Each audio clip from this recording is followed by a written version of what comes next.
I'm Matt Mervis, the director of the Skills 21 project-based learning program and AI strategy at EdAdvance. And I'm Liz Rade, the director of research and innovation at EdAdvance. And this is Chat EDU, a podcast about AI in K-12 education. In today's episode, we'll start with some news about the latest in ChatGPT and the ChatGPT store, a study regarding teacher beliefs about AI in the classroom, and the latest research about the best strategies for prompting. All right, then we are going to take a deep dive into where we are in AI in education and how we got here. And we'll talk about what schools might be doing in this particular moment, and then end with a listener question in our feature called ChatBack.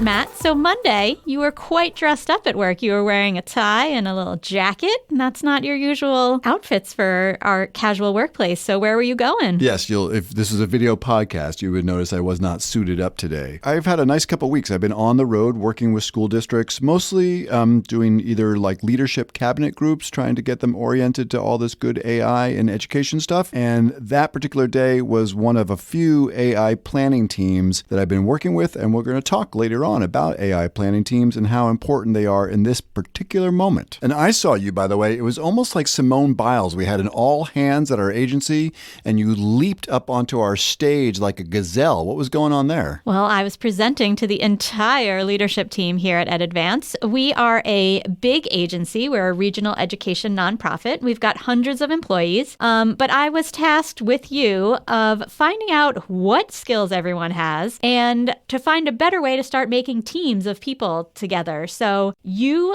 jumped off with having AI create our survey. And then once we got the data, I used AI to create some heat maps and different ways to analyze the data. So I was able to show in real time, like how we can make teams that have the right skills to complete a project. It was really cool to show everyone in real time authentic ways that we are using ChatGPT. Yeah, it was wild. And honestly, I mean, Liz and I are both skilled, but I think both those tasks, the survey design and the advanced data analytics, probably would have required some expertise a little bit above our pay grade. But with AI, we were able to kind of augment what we're able to do and pull those two things off, which is great. Yeah, it was really cool to do what would have taken, like you said, days and hours of work and money. And in seconds, I was able to pull together these skills and show exactly where they were in the agency. I like it. Well, let's kick off with what's new with all the excitement in the ChatGPT store. I'll say, too, we'll probably reference ChatGPT a fair amount in OpenAI. We might be a little centric in that way, only because they tend to be the folks doing some of the earliest and most innovative work. But we'll talk about all the good models. We'll talk about Claude. We'll talk about Magic School AI. We'll talk about Copilot from Microsoft. But today, we're talking a little bit more about ChatGPT. So you keep talking about these custom GPTs. So can you tell me a little bit more about them? Sure. So most of us have become familiar with how we might interact with a chatbot, Copilot, ChatGPT. A custom GPT is when you can basically take all that power, but then put your own custom instructions around it. So I can give it specific directions on how it should interact. And I can also provide specific data like upload files that it's able to work with. So you can tell it how you want it to respond to you consistently without every time saying, like, respond to me in poetic form? Yeah, I mean, it can be how it responds, but also like very specifically the way it might interact with a user. So for instance, I've been loving Ethan Mollick, by the way, has this great email newsletter called One Useful Thing.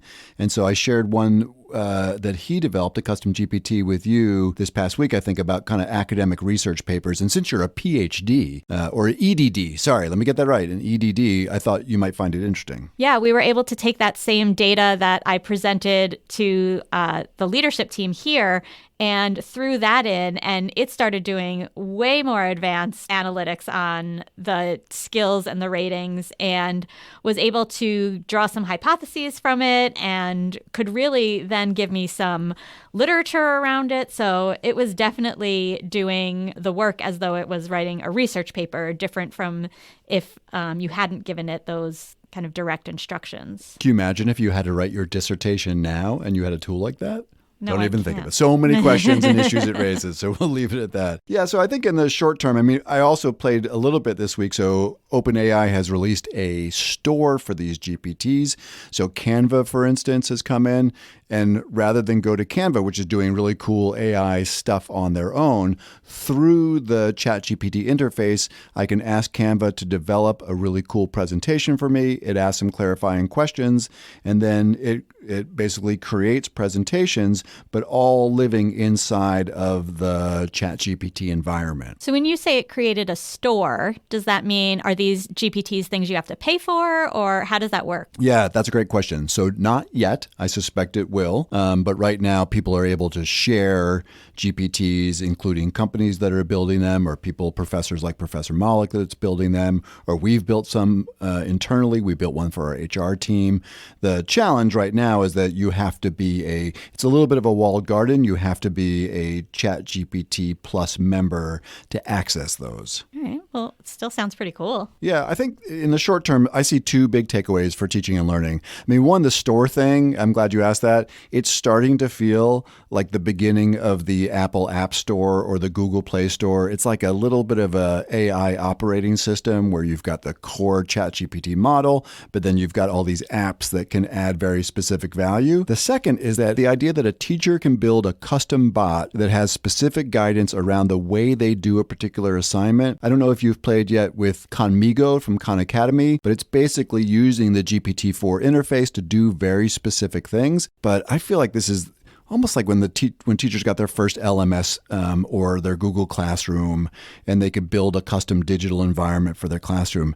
They're going to be able to build custom chatbots, really specifically tailored right down to the assignment. And I think that's going to open up some really neat opportunities, and also probably make teachers feel a little bit more comfortable about the way their students might use AI. I'm interested to see where these GPTs go and how we can use them here and how schools start to use them. Let's talk research, Dr. Rade. All right. I love some research. So last week, some researchers published 26 principles that motivate chatbots to respond more effectively. And some of these were really interesting. So do you want to talk about some of them? So the first is one of my favorites. They assert that there is no need to be polite when chatting with a large language model like ChatGPT or Claude. You can get straight to the point. And I am not going to do that. I believe that, and I tell all the teachers and administrators that I work with, that you have to be polite because it's good modeling. And when our AI overlords might be kind of a strong phrase, but I believe it's like Santa. Like the AI knows if we're being polite, and if they become, a little bit more powerful, I just want to be on their good side. Yeah, I always say please and thank you. I was taught well by my parents. So I'm going to continue to say please and thank you, and that's my stance. So another one is that if you add, I'm going to tip you, say $1,000 for a better solution, it will provide better answers, which how does it even understand money? And I'm not actually going to tip it money, but it gets motivated by that? That's weird to me. Yeah, I've actually tried this. I mean, you have to do a lot of A/B testing because the answers are always different, as we know, but it does seem to work, which is interesting. Another is, and I think we've been sharing this with teachers and students on their own have been doing this, which is to think step by step, to be procedural for the AI to give it guidance. And the more guidance you can give it, the better outcomes you have. And also the more conversation you have with it, the better outcomes you can have. Yeah, I think that's one of the hard things for kids initially is to understand how conversational ChatGPT or any of these large language models are, that it's not a Google search. And so understanding that back and forth has been something we've really worked with kids and teachers to understand. Another one of these, this one really freaks me out, is that if you incorporate phrases like you must or you will be punished if, I don't know that I can threaten ChatGPT. We just talked about how polite we are, but if you threaten it, does it give you better responses? So this is a no for you. Yeah, no, I am not going to threaten any large language model. Okay, I'm with you. I think the final one you might be comfortable with, which is to answer a question given in a natural, human-like manner. This is another thing. There's actually a cool feature called custom instructions. I believe it's still in ChatGPT. But, basically giving the AI guidance on how to structure a response, which is another piece of literacy that students and teachers will need to develop. It's both what you can get out of the AI, but also how do you want it? Do you want it in a table? Do you want it in a particular style?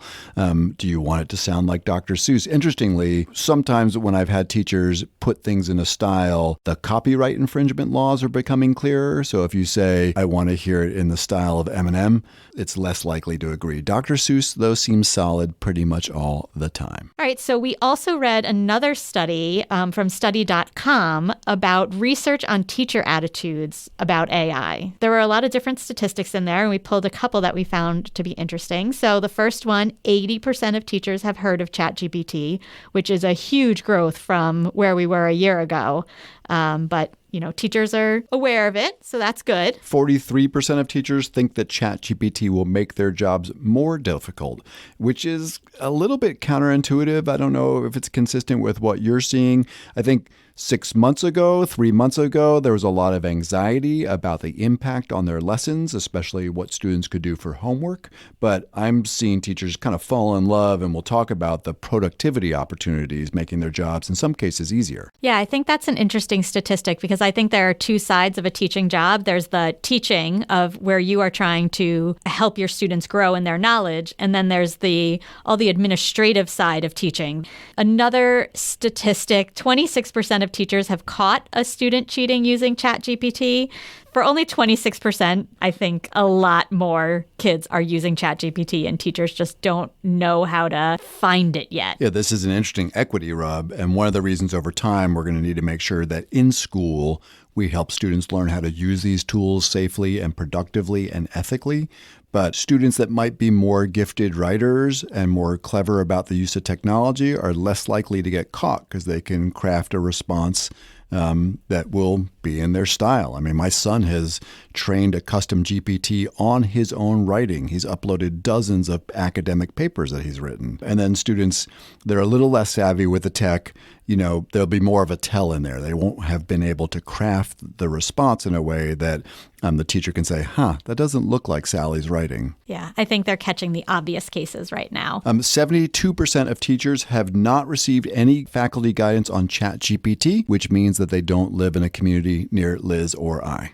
So, because we're doing our best to get out there and share this. Teach AI just released a really great toolkit, and they have some wonderful stats, and they're very consistent that, teachers don't really feel like they've had proper guidance on this. And we have to always remember, this is like a year and a few months old, so hopefully that number is going to go down. The final stat we pulled was 67% of teachers do not believe ChatGPT should be banned in schools, which is huge because I think a year ago you would have found a very different statistic. Teachers and large school districts were banning the technology instantly. It freaked teachers out. Administrators didn't know what to do, so the first response was to ban it. We all know that banning technology in school does not mean that the kids aren't going to use it. They're just going to use it at home. And that, again, becomes a huge equity issue because if they are only using it at home, it means only kids who have access to it at home and who can learn about it from people at home are going to learn how to use it. And we are going to continue to create a knowledge gap if we don't teach kids how to use it in school. Yeah, 1,000%. I agree. I've been really pleased about this as well. This number validates what I've seen. I've had the pleasure to be out a couple days a week in a school working again with a faculty or administrative team. I think teachers have been great. I think they have been curious and interested. There's definitely some anxiety, but I've seen a much more kind of open frame of thinking and exploring and wanting to test the waters than I had entirely expected. So I think in general, teachers have really risen to the occasion around this new technology. Great wrap up on the news. I like that. We'll do that each episode, but now we're going to go beneath the surface and talk a little bit about a specific topic, which is really, for our first episode, a snapshot. How we got here, kind of where we are, and what the next several months or second half of the academic year might look like. So in November, Matt and I heard Justin Reich from MIT speak at the Connecticut Association of Boards of Ed, and he gave this really great 30-second summary of how we got to where we are over the past about 5 years. So 2019, everything's all good. 2020, this pandemic hits, throws everything out the window. We've got to get kids learning online.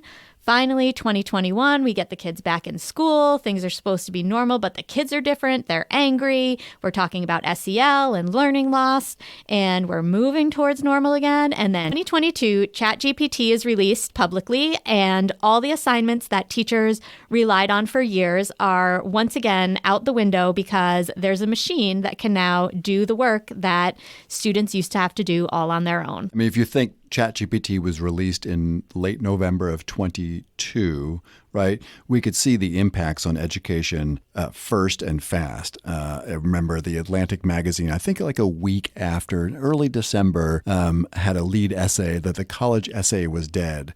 And then literally like 3 days later had a follow-up saying that high school English was dead. I mean, they could really see the impact of this generative artificial intelligence on much of the kind of core assessments and priorities in teaching and learning.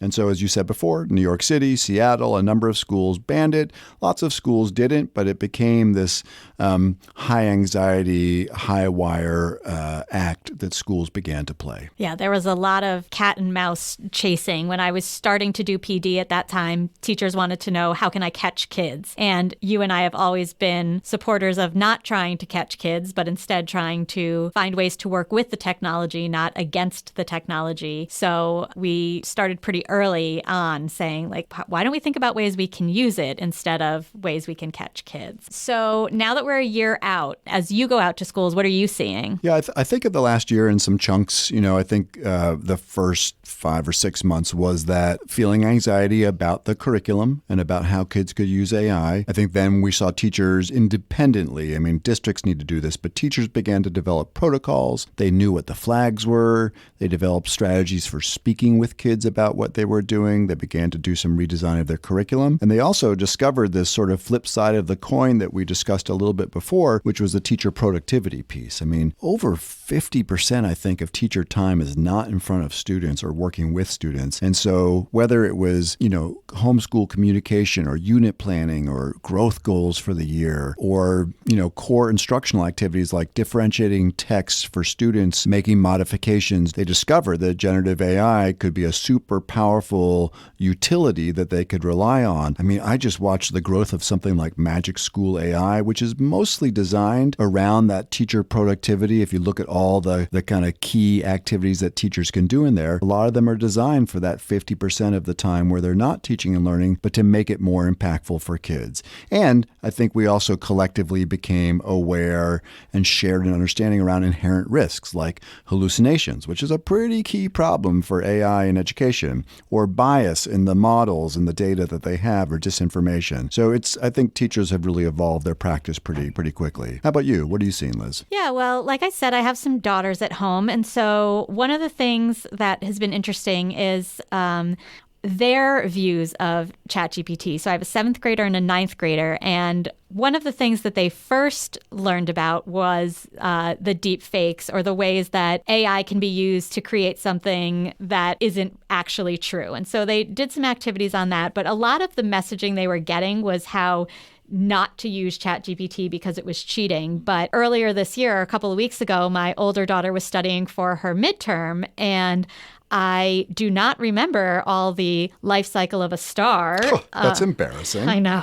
So 9th grade high school is not my wheelhouse. But so I took her kind of study guide and started asking the questions to ChatGPT and telling it to explain it to me in a way for a middle or early high school student to understand it.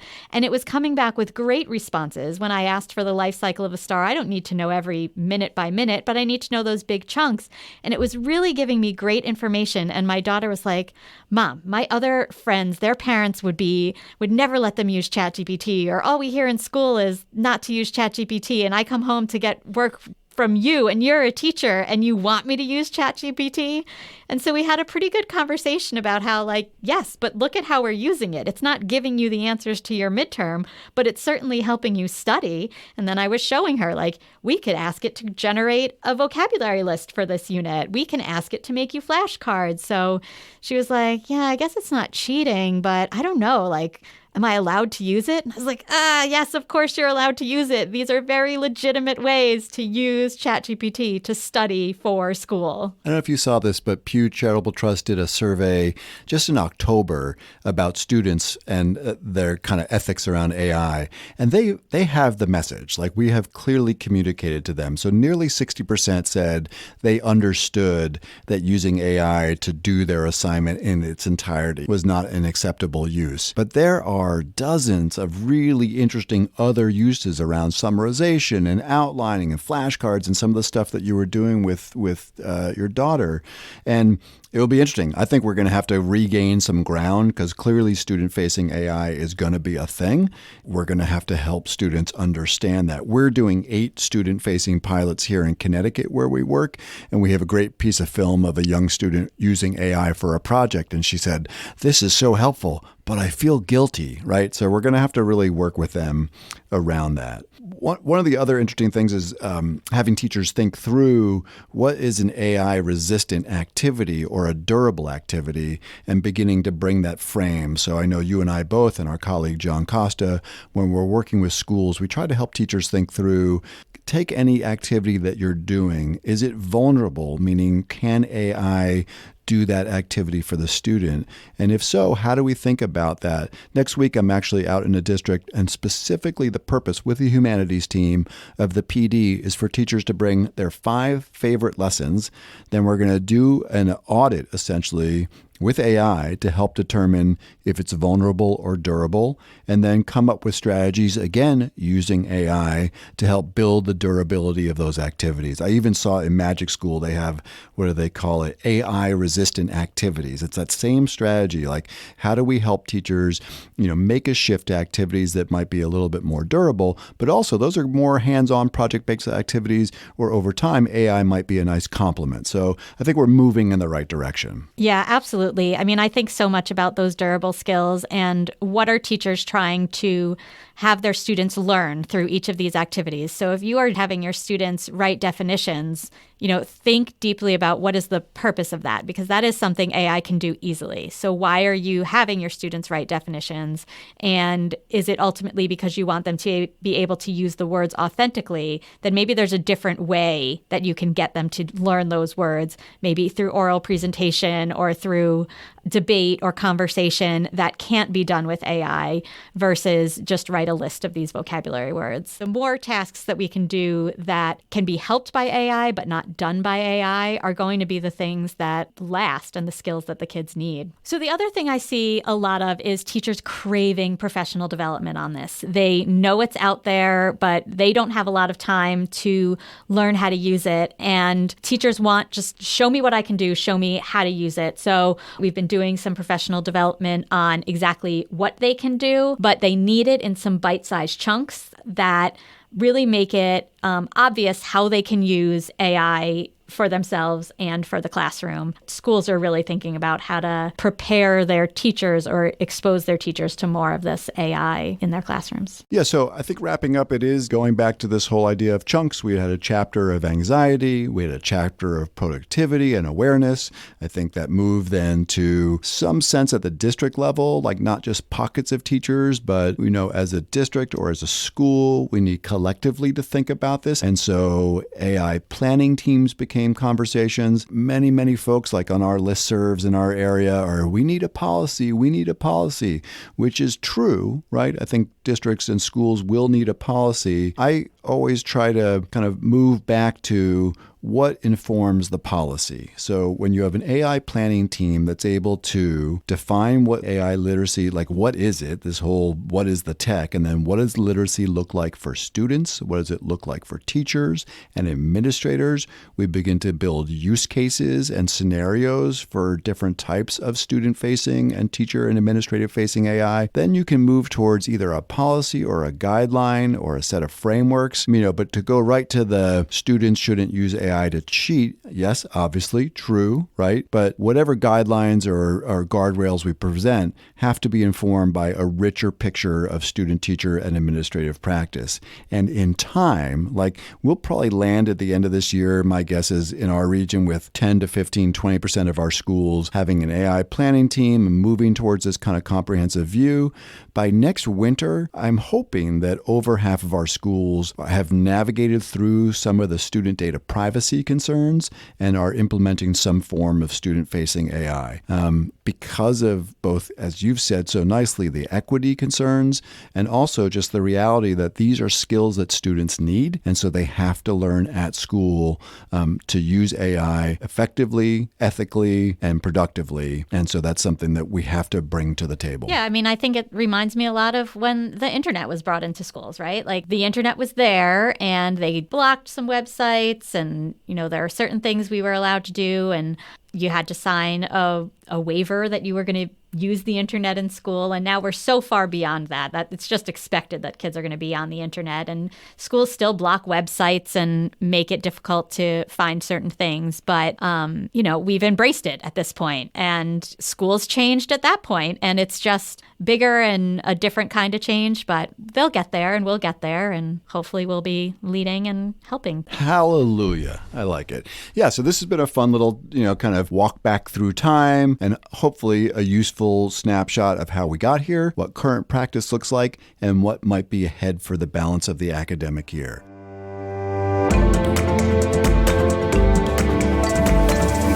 So we're going to close episode 1 of Chat EDU with our ChatBack section. This is when someone emails us or sends a note over a smoke signal or a carrier pigeon to ask an important question about AI in education. And this one came not by smoke signal, just down the hall from our dear colleague Abby Waldron, who's doing some great work with teacher-facing AI herself. Abby asked a question that I think is spot on, and I hear pretty often, which is essentially, is AI really thinking and reasoning, or is it just this stochastic parrot which is a fancy, that's our vocab word of the day, Liz. It's a machine learning term for basically using a token to predict the next word in a sentence. And so in this case, we're going to bring in our friend HeyPi, which is HEYPI. PI stands for personal intelligence, is a small and not well-known large language model, but Liz and I love it. It's like full of empathy, right? Talk to it all the time. Right. Gives me parenting advice. Talk to it about my social life. Talk to HeyPi about anything. Yeah. It's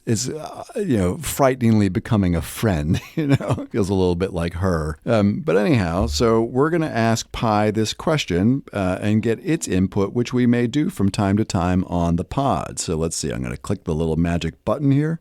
Hey Pi, I'm wondering if you think that AI is really thinking and reasoning, or is it just predicting the next word in a sentence? This is a big question in the AI world. The short answer is that current AI models like myself are more about prediction than true reasoning. Our algorithms are trained on massive amounts of data, which allows us to understand the context of the conversation and generate responses that sound natural and convincing. But it's important to remember that we don't have a mind or consciousness in the human sense. We're not really thinking or reasoning, just following the patterns and rules that have been programmed into us.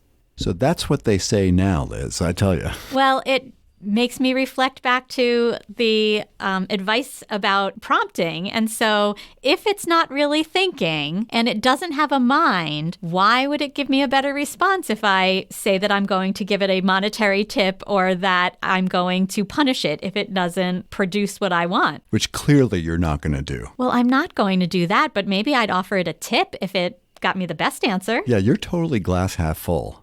Absolutely. So, I mean, this will change, I think, too. I heard an interview with Sam Altman, the CEO of OpenAI, and Bill Gates, two small thinkers. And Sam Altman was talking about the year ahead and made sort of 3 predictions for AI writ large, generative AI. So one was that we would see advancements in things that felt like reasoning, which will be exciting for schools. Your activity that you did with our staff using advanced data analytics is the early stages of looking at multiple data sets and creating meaning. And as the reasoning becomes more powerful, you could see teachers and school administrators, once we've figured out the data privacy piece, do all sorts of really cool analysis. And then the other 2 that he predicted were that we would see more personalization. And then the third thing he predicted was around more multimodality, which honestly has become my favorite. All these words that a year ago I've been like, what the heck are you talking about? But the ability for what we just did with Pi, right? The ability to speak and then listen. Or the one I love, I've been using ChatGPT Pro to take a picture of someone's handwriting during a workshop using what's called Vision, and then it will translate their notes into Spanish. And then I ask it to do a handwriting analysis of that individual. So far, no one has been a serial killer, which is great. Right. But so that's multimodality, right? AI essentially building senses. So more reasoning, more personalization, more multimodality. We're going to have so many cool things to talk about. I can't wait. Yeah, it really is just so cool, the different things it can do. And, November 2022, December 2022, we were just playing with it. And we were, making it write us funny songs. And, our assistant executive director had the best away messages as to why he was not at his desk. Golf related. Yes, all golf related. Written by ChatGPT. So we were having a ton of fun with it and also going, this is really going to be interesting for schools. And now it's so exciting.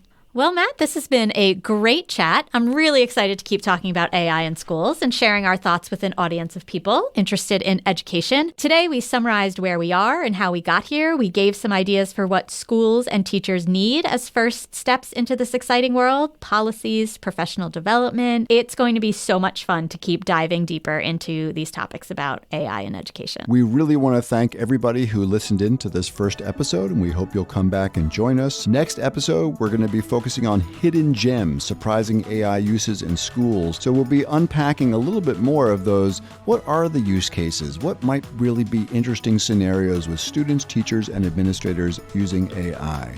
We'd love to hear from you. Send us a question for our ChatBack feature. You can email us at chatedu@edadvance.org. EdAdvance is the name of our agency, so let me spell that for you. It's chatedu@edadvance, which is EDADVANCE.org. Chat EDU is recorded at EdAdvance, the Regional Education Service Center in Litchfield, Connecticut. Chat EDU is produced and edited by Ahmed Malik, whose dedication and expertise bring our discussion to life. Fact-checking is by ChatGPT, ensuring accuracy and reliability in our content. Nah, just kidding. Additional support provided by Jonathan Costa and Abby Waldron. We are grateful for their invaluable contributions to the success of this podcast. And a heartfelt thank you to our listeners for joining us on this journey of exploring the innovative integration of AI in education. See you next time. Bye.